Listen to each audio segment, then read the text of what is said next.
தினந்தோறும் கொஞ்சம் நேரம் டைம் எடுத்துங்க. எடுத்துக்கிட்டு கொஞ்ச நேரம் கையை உயர்த்துங்க.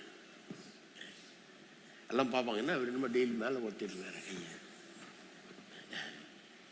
என்ன அங்கேருந்து தான்ப்பா எல்லாம் வருது எனக்கு.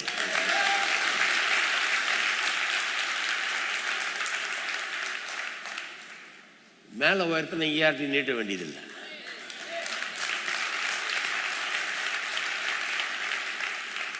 இங்கே நீட்டினா அசிங்கமாயிடுது, மேலே நீட்டுறது ரொம்ப சந்தோஷமா இருக்குது.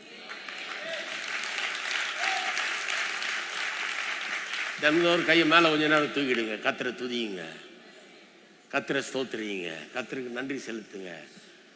ராஜா ராஜான்னு அவரை கூப்பிடுங்க. அவரை என் ராஜா, என்னை ஆளுகிற ராஜா, என்னை அரசாளுகிற ராஜா, அவர் ஒவ்வொரு நாளும் அறிக்கை செய்யுங்க. உடைய வாழ்க்கையில் அவர் ராஜாவா இருக்காரா, இல்லை இன்னும் நீங்க தான் ராஜாவா இருக்கிறீங்களா? இன்னும் நீங்க தான் ராஜாவா இருந்தீங்கன்னா என்னைக்கு அந்த ராஜ்யம் முடியும்னு சொல்ல முடியாது. ராஜ்யம் திடீர்னு இதுவால் ஆயிடும்.